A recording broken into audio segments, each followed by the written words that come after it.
ചെട്ടുകുളങ്ങരയിൽ നിറച്ച് കമ്മലിൻ്റെ കളക്ഷൻ ഉണ്ടായിരുന്നു കേട്ടോ. വെറൈറ്റി ടൈപ്സ് ഹാങ്ങിങ്സ്, സ്റ്റഡ്സ്, അങ്ങനെ നിറച്ച് കളക്ഷൻസ് ഉണ്ടായിരുന്നു. കുഞ്ഞുങ്ങൾക്ക് പറ്റിയത്, വലിയവർക്ക് പറ്റിയത്, അങ്ങനെ നിറച്ച് കളക്ഷൻസ് ഉണ്ടായിരുന്നേ.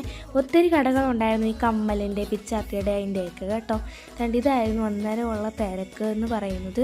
വലിയ തിരക്കൊന്നും ഇല്ലായിരുന്നു, എന്നാലും അത്യാവശ്യം തിരക്കൊക്കെ ഉണ്ടായിരുന്നു കേട്ടോ. പിന്നെ അവിടെ നമ്മളൊരു പേന, പെൻസില്, റബ്ബർ, സ്കെയിൽ ഇതൊക്കെ കിട്ടുന്ന ഒരു കടയിലോട്ട് പോയി. അവിടെ നിന്ന് നമ്മൾ ഈ ഒരു പേന വാങ്ങിച്ചു കേട്ടോ. പിന്നെ ബ്ലൂവും വാങ്ങിച്ചു, പർപ്പിളും വാങ്ങിച്ചു. പിന്നെ അവിടെ വെറൈറ്റീസ് ഉണ്ടായിരുന്നു കേട്ടോ. ക്യാപ്പിൻ്റെ മേളിൽ സാന്റാക്ലോസ്, പിന്നെ ക്യാപ്പിൻ്റെ മേളിൽ ഓരോ സംഭവങ്ങൾ, ഹാമർ, ആക്സ്, അതുപോലത്തെ. പിന്നെ ഈ സ്കെയിലിൽ കളിക്കാൻ പറ്റുന്ന സ്കെയില്, പിന്നെ ഇങ്ങനെ ഓരോ ഷേപ്സ് ഉള്ള അതിൽ കൂടെ വരയ്ക്കാൻ പറ്റുന്നത്, പിന്നെ ഓരോ ഷേപ്ഡ് ആയിട്ടുള്ള ബുക്സ് ഉണ്ടായിരുന്നു പാണ്ടയുടെ. പിന്നെന്താ കൈയുടെ ഒരു ചെറിയൊരു ഫോട്ടോ വെച്ചിട്ടൊരു സംഭവം.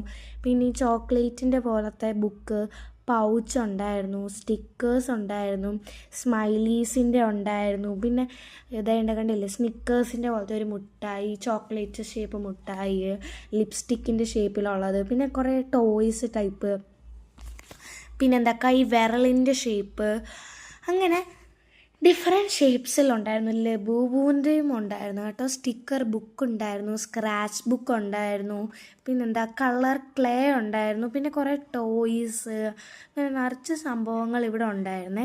പിന്നെ ഇങ്ങനെ ആസ്ട്രോനറ്റിൻ്റെയും സ്പേസ് റിലേറ്റഡ്, പിന്നെ ഈ സ്പ്രിങ് ഉണ്ടായിരുന്നു കേട്ടോ. ഇങ്ങനെ സ്പ്രിങ്, മറ്റേ സ്മൈലിയുടെ സ്പ്രിങ് ഒക്കെ ഉണ്ടായിരുന്നു. ഇത് സ്മൈലിയാണ്, പക്ഷെ ഇതിങ്ങനെ ആക്കുന്നതുകൊണ്ട് അത് കാണാൻ പറ്റുന്നില്ല. പിന്നെ അവിടെ നമ്മൾ തിരിച്ചിറങ്ങി കേട്ടോ. തിരിച്ചിറങ്ങി ഇത് ഒരു കാര്യം കൂടെ പറയാൻ വേണ്ടി, നമ്മളെ ഭരണിച്ചന്തയുടെ ലാസ്റ്റ് പാർട്ടാണ് കേട്ടോ. പിന്നെ നമ്മൾ അവിടുന്ന് കൊഞ്ചും മാങ്ങയും വാങ്ങിച്ചതാണ്, കൊഞ്ചു മാങ്ങ വെക്കാനായിട്ട്. അന്നേരം അവിടെ കിടന്ന് ഡാൻസ് ഒക്കെ ആയിരുന്നു കേട്ടോ.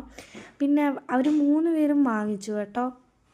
അവർ 3 പേരും കൊഞ്ചു മാങ്ങയൊക്കെ വാങ്ങിച്ച് നമ്മൾ തിരിച്ചു പോയി. Thank you.